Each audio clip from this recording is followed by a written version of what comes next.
የቻይናው አሊባባ ክላውዲን ኮፒ ለማድረግ ሞክሮ ነበር አሉ ባለፈው ሳምንት።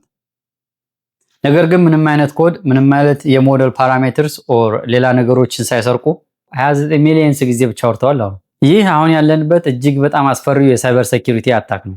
እሺ ስለዚህ አንዳንድ ነገር እንበል። አንትሮፒክ ለአሜሪካ ሴኔት በጻፈው ደብዳቤ የአሊባባው ኩዊላብ እና አጋሮቹ 25000 ፌክ አካውንቶችን በመክፈት በ6 ሳምንታት ውስጥ ከ28.8 ሚሊዮን በላይ ኮንቨርሴሽን አካሂደዋል ከክላውዲ ጋር። ይሄ የነበረው ዝም ብሎ ተራ ኮንቨርሴሽን አልነበረም።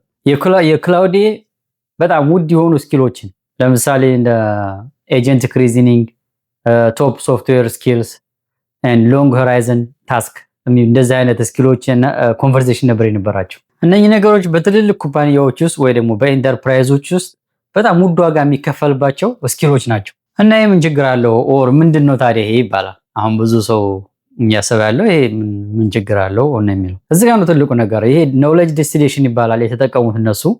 ኖሌጅ ዲስቲሌሽን ማለት ምን ማለት ነው? ቲቸር የሆነ ትልቁ ላርጅ ላንጉዌጅ ሞዴል ኦር አድቫንስ የሆነው ስቱደንት ሞዴል ትሬን እንዲያደርግ ይደረጋል ማለት ነው። በሌጋል ይሄ አግሪመንት ኖሯቸው ቢሆን ይሄን አንደርስታንድ ለማድረግ ባይዘው ኖሌጅ ዲስቲሌሽን አፕል እንዴት ጉግል ጄሚናይ እንደተጠቀመ ልክ ሌጋል በስምምነታቸው ተስማምተው እንዴት እንደተጠቀመ ቪዲዮ ማየት ከፈለጋችሁ ሞር አንደርስታንድ ለማድረግ ኖሌጅ ዲስቲሌሽን ኮሜንት ላይ አስቀምጬላችኋለሁ እና ዘጋ ችግር የለውም።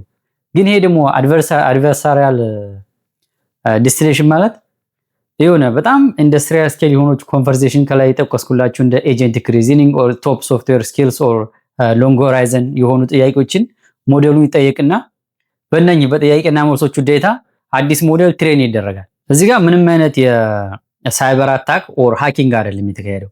ይሄ ኤፒአይ አቢዩዝ ኦር ኤፒአይ አታክ ነው ያደረጉት እነሱ። እሺ እና ይሄ ነገር ቢደረግ ምን ችግር አለው ኦር ምን ኮንሲኩዌንስ አለው ነው የሚባለው? ሁለት ነገሮች ስፔሻሊ ሁለት ነገሮች በጣም አስቸጋሪ የሚሆነው የመጀመሪያው አይፒ ቴፍት ነው ወይም ደግሞ ኢንተሌክቹዋል ፕሮፐርቲ ቴፍት ነው። ይሄ አሜሪካ በብዙ ቢሊየንስ ፈንድ የተደረጉ ሪሰርች ኤንድ ዲቨሎፕመንት ፕሮዳክቶችን እንደዚህ በሽርፍራፊ ሳንቲሞች መስረቅ ኢንተሌክቹዋል ፕሮፐርቲ ቴፍት ነው ማለት ነው። ሁለተኛው ነገር ደግሞ ሴፍቲ ነው ኦር ሴኩሪቲ።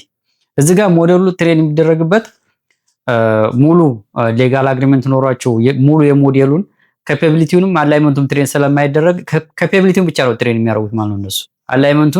አላይመንቱ ማለት ይሄ ሴፍቲ ትሬኒንግ እና ጋርዲያል ሜትሪክሶቹ ትሬን ስለማይደረግ ስለዚህ ካፓቢሊቲ ያለው ግን ሴፍቲ ወይም ደግሞ ጋርዲያል ያን ሞዴሉን የሚወስን ጋርዲያል የለው ማለት ነው። ስለዚህ በጣም ለኔሽናል ሴኩሪቲም ለሰው ልጆችም በጣም ሪስኪ ሞዴል ነው ማለት ነው የሚሆነው። እሺ የመጨረሻው ጥያቄ ደግሞ አንትሮፒክ ማለት በመቶ ሚሊዮኖች ክሎስ ቱ ቢሊየንስ ዩዘር ያለው ነው እና ከዚህ ሁሉ አካውንቶች ውስጥ እንዴት 25000ዎቹን እንዴት ዲቴክት አደረጋቸው የሚለው ነው።